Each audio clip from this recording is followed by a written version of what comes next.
Bruce Lee হলিউডৰ superstar marshal আৰ্টছৰ বাদশ্বাহ Bruce leak কোনে চিনি নাপায়। ব্ৰুচ লী কেৱল মাৰ্চেল আৰ্টছৰ গুৰু বা ছুপাৰষ্টাৰে নহয়, তেওঁ এজন মহান ফিলচফাৰো আছিল।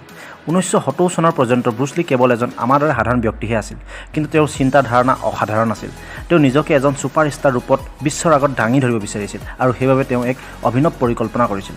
1970 চনৰ 9 জানুৱাৰীত ব্ৰুচ লীয়ে নিজৰ নামতে এখন চিঠি লিখিছিল, য'ত তেওঁ নিজৰ সপোনবোৰ বৰ্ণনা কৰি উল্লেখ কৰিছিল যে 1980 চনৰ ভিতৰত সমগ্ৰ পৃথিৱীয়ে ব্ৰুচ লীক চিনি পাব আৰু তেওঁ এজন হলিউডৰ ছুপাৰষ্টাৰ হিচাপে সকলোৰে খ্যাতি লাভ কৰিব। আৰু সেই চিঠিখন তেওঁ নিজৰ এড্ৰেছতে পোষ্ট কৰি দিছিল। চিঠিখন যেতিয়া ব্ৰুচ লীয়ে পোষ্টযোগে পালে, তেওঁ সেই চিঠিখন সদায় নিজৰ লগত ৰাখিছিল আৰু তাক বাৰে বাৰে পঢ়িছিল। তাৰ ৰিজাল্ট কি হ'ল গম পায়নে? 1980 চনটো বহুত দূৰ। 1973 চন, মাত্ৰ সেই চিঠিখন লিখা 3 বছৰৰ ভিতৰত হলিউডৰ এখন বিখ্যাত মুভি এণ্টাৰ দ্য ড্ৰেগনৰ জৰিয়তে ব্ৰুচ লীয়ে নিজকে এজন হলিউডৰ ছুপাৰষ্টাৰ হিচাপে খ্যাতি লাভ কৰিছিল আৰু তেওঁ ভবাৰ দৰে তেওঁ ৰিজাল্ট পাবলৈ সক্ষম হ'ল। এতিয়া কথা হ'ল, এয়া কেনেকৈ সম্ভৱ বা ইয়াৰ আঁৰত কি ছায়েন্স লুকাই আছে? নমস্কাৰ বন্ধুসকল, দ্য থিংকিং বিগ ইউটিউব চেনেললৈ আপোনালোকক আন্তৰিক অভিনন্দন জনাই আজি আপোনালোকৰ মাজলৈ লৈ আহিছোঁ ডক্টৰ জোচেফ মাৰ্ফিৰ দ্বাৰা লিখিত এখন পাৱাৰফুল কিতাপ দ্য পাৱাৰ অফ ছাবকনচিয়াছ মাইণ্ড, যাৰ আলামত আপোনালোকক বুজাবলৈ চেষ্টা কৰিম আমাৰ ছাবকনচিয়াছ মাইণ্ড কি আৰু ই কেনেকৈ কাম কৰে, আমাৰ জীৱনত ছাকচেছৰ বাবে ছাবকনচিয়াছ মাইণ্ডক আমি কেনেদৰে ব্যৱহাৰ কৰিব পাৰোঁ।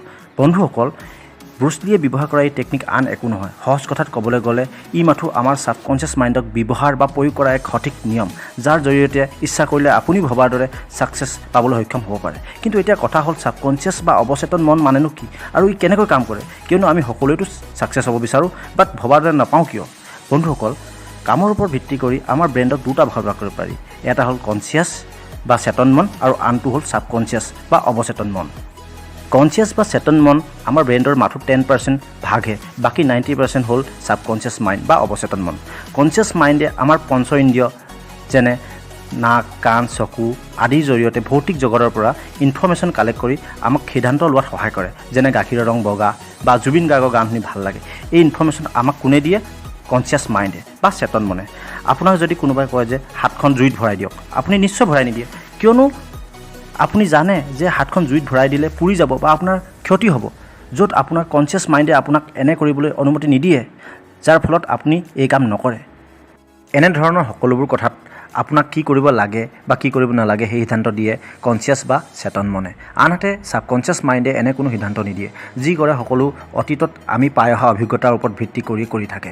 আমাৰ শৰীৰত জটিল প্ৰক্ৰিয়াবোৰ যেনে তেজ চলাচল, শ্বাস নিশ্বাস অবিৰত চলি থকা বা গালত মাখি এজনী পৰিলে অট'মেটিক হাতখন গুচি যোৱা আদিৰ দৰে কামবোৰ কণ্ট্ৰল কৰে ছাবকনচিয়াছ বা অৱচেতন মনে, যাক আমি আদেশ দিব নালাগে, নিজে নিজে অবিৰতভাৱে কৰি থাকে।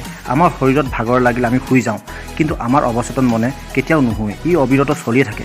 গতিকে ভাবক, ছাবকনচিয়াছ বা অৱচেতন মন কিমান পাৱাৰফুল, যি নেকি আমি শুই থাকিলেও বা অচেতন হৈ পৰি থাকিলেও উশাহ নিশাহ লৈ থকা, তেজ চলাচল কৰি থকা আদিৰ দৰে মূল কামবোৰ কৰিয়ে থাকে, যাৰ অবিহনে আমি মৃত্যু হৈ যোৱাটো অতি স্বাভাৱিক কথা।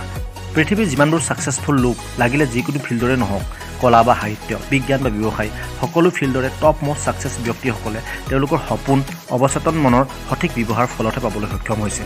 গতিকে চাওক বন্ধুসকল, আপোনালোকে মানক বা নামানক, আমাৰ ছাবকনচিয়াছ মাইণ্ডৰ পাৱাৰ অপৰিসীম। যেতিয়া আমি কিবা এটা সপোন পাবলৈ বাৰে বাৰে সেই কথা মনত পেলাই থাকিম বা সদায় সেই বিষয়ে আওৰাই থাকিম, তেতিয়া সেই সপোন আমাৰ কনচিয়াছ মাইণ্ডৰ পৰা ছাবকনচিয়াছ মাইণ্ডলৈ ট্ৰান্সফাৰ হৈ যায় আৰু ছাবকনচিয়াছ মাইণ্ডে সেই সপোনক সাৰ্থক কৰিবলৈ অবিৰত চেষ্টা কৰি এদিন আপোনাক সেই লক্ষ্যত উপনীত কৰাত সহায় কৰিবই।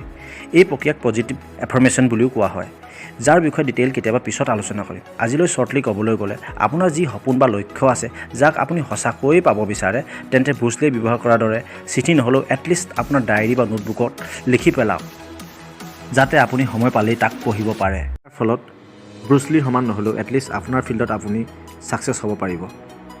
এয়াই আছিল দ্য পাৱাৰ অফ ছাবকনচিয়াছ মাইণ্ডৰ ওপৰত আলোচনা কৰা অলপমান সাম্যক জ্ঞান, যাক আপোনালোকৰ সন্মুখত দাঙি ধৰিবলৈ চেষ্টা কৰিলোঁ।